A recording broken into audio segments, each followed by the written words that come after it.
Reporte 100. Para hablar de este tema, hoy platicamos con alguien que nos ha estado acompañando durante todo este proceso. Es el internacionalista Víctor Remigio Martínez Cantú. Remy Martínez. Remy, ¿cómo estás? Buenos días. Muy buenos días, Tirso. Muy buenos días para todos. Me imagino que estás hablando del eclipse solar de ayer. Estoy hablando del eclipse solar de ayer y fíjate otros datos que tuvimos, pero sí, efectivamente. Ese Pues es un sin duda fenómeno. alguna, un eclipse solar muy peculiar, muy espectacular, porque ayer lunes creo que se dan dos noticias importantes. Número uno, la confirmación de la votación del colegio electoral que confirma que Joe Biden y Kamala Harris van a ser presidente y vicepresidenta de los Estados Unidos ahora el 20 de enero. ¿Por qué tanta atención al colegio electoral? Pues principalmente porque Trump todo el periodo desde la elección de noviembre hasta ahorita ha tratado por todos los medios jurídicos, políticos, discursivos, etcétera, etcétera, el tratar de manchar una elección que evidentemente no tuvo nada de irregular. Fue una elección con muchísima participación, donde Trump queda como un presidente de un solo término, y pues adicionalmente pues veíamos las imágenes esperanzadoras de la llegada de las vacunas a diferentes hospitales, la vacunación de enfermeras, y que mucha gente en Estados Unidos ven que llega una solución o una posible solución a esta pandemia que ha cobrado ya más de 300,000 vidas en los Estados Unidos, más de 1,500 personas diarias aproximadamente han muerto en los últimos días, lo cual es una gran tragedia, y que pues bueno, los norteamericanos están viendo en esto una posibilidad de un cambio de rumbo a algo más positivo hacia adelante. Remy, lo dices bien, a pesar de la pandemia, a pesar de los riesgos y bueno, con una alta votación vía correo, la votación de este año, la elección presidencial fue una de las que tuvo, o la que tuvo mayor participación en la historia de los Estados Unidos y donde se confirma ya la elección de Joe Biden y Kamala Harris, pero eso implica ¿qué, Remy? ¿Qué sigue en el calendario, digamos, de aquí al 20 de enero, que es cuando se inaugura este periodo presidencial? Bueno, unos días antes de la toma en protesta, el 20 de enero, que faltan apenas 5 semanas, pues se lleva a cabo esta certificación por parte del Senado de Estados Unidos para certificar la elección, la votación. El vicepresidente Mike Pence tendrá que dar por buena esta elección ahí en el Senado, pero bueno, yo creo que lo más relevante quiere decir que llega a la presidencia Joe Biden, que es una persona con mucha experiencia política, tiene más de 70 años de edad, es una persona que tiene muchísima experiencia, viene de un partido del demócrata que pues es la coalición de muchas fuerzas que podríamos considerar liberales en los Estados Unidos. Hay moderados, hay más, vamos a decir, más progresistas dentro de este movimiento. Los acomodos políticos de este movimiento político que llevó a la presidencia Joe Biden evidentemente te dice que vas a tener una presidencia con valores liberales muy diferentes a los que Donald Trump impulsó. A nivel internacional, pues la vuelta al multilateralismo, que es la colaboración entre diferentes países para resolver problemas, muy particularmente el tema de la pandemia es uno de ellos. El segundo, más de fondo y de mediano y largo plazo, es el del medio ambiente. Estados Unidos recupera sus compromisos internacionales. Veremos si puede recuperar algo del liderazgo internacional perdido precisamente por los zigzagueantes movimientos de Donald Trump. Veremos hacia adelante eso.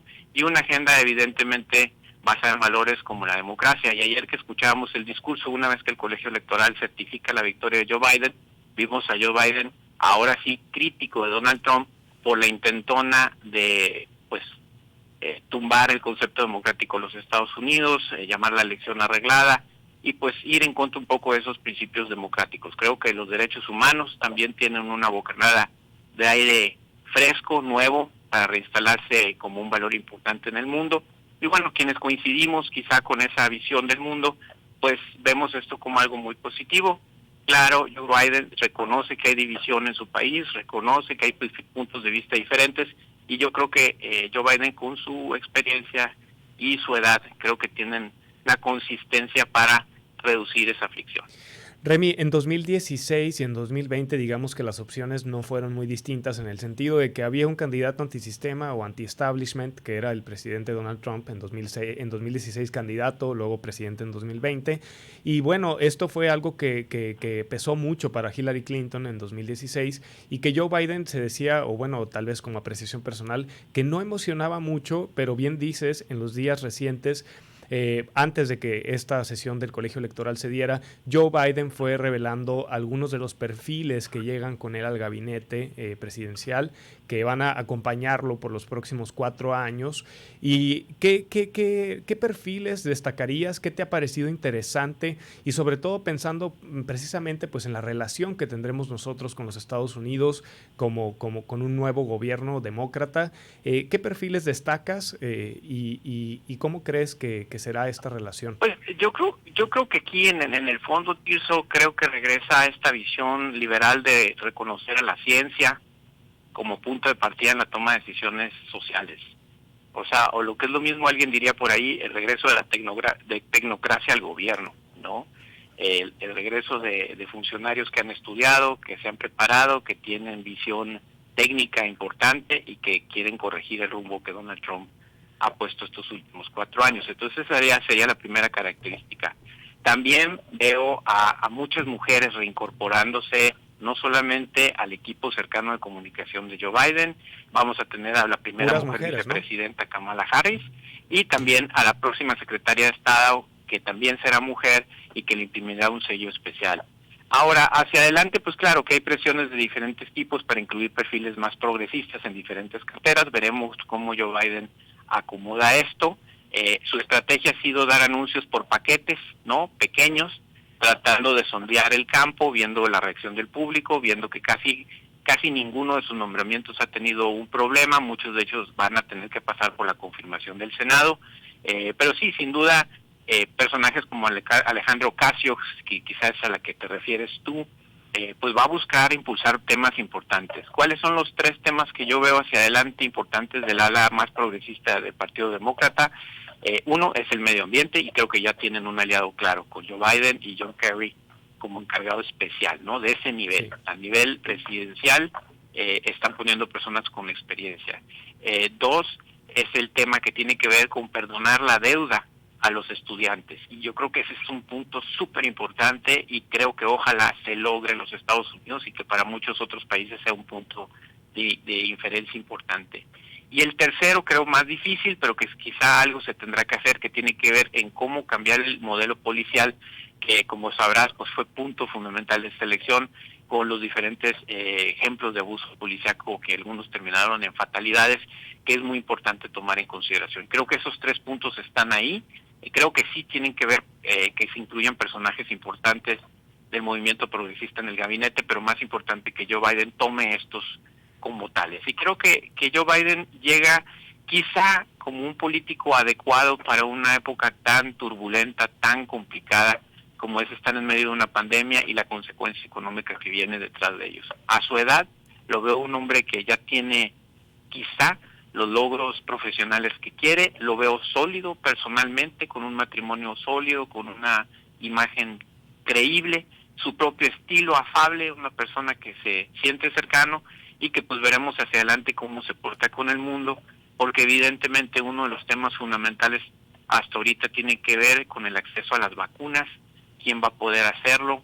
Es visible que Canadá, Gran Bretaña y Estados Unidos arrasaron con las dotaciones de vacunas, casi como a 2 o 3 veces más de la población que tienen, mientras que otros países no alcanzan a tenerlo. Veremos cómo eso afecta la distribución de vacunas, qué planes tienen de ellos respecto a esto, que creo que es lo más urgente que hay que resolver tanto en los Estados Unidos como en el mundo.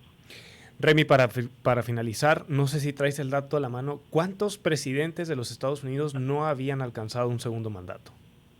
No te escuché, ¿no habían? ¿Cuántos presidentes en la historia de Estados Unidos no habían alcanzado un segundo mandato? Disculpa que no alcanzo a escuchar la última parte, no sé por qué motivo. Sobre el segundo mandato, Donald Trump no lo alcanzó. ¿Cuántos presidentes? Bueno, no yo lo creo que en época moderna el más cercano para la memoria de algunos que nos están escuchando es el presidente Jimmy Carter, que fue un presidente demócrata.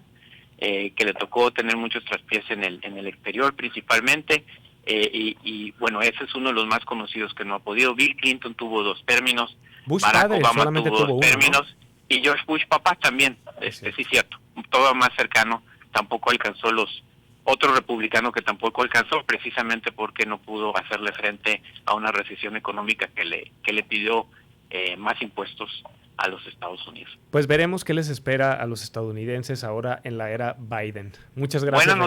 Buenas noticias, Tirso. Sí, yo creo que sí, coincido contigo en que es una buena noticia. Son buenas noticias, ¿no? Bueno, muchas gracias, Remy. Hasta luego. Hasta luego, que tengas buen día. Reporte 100.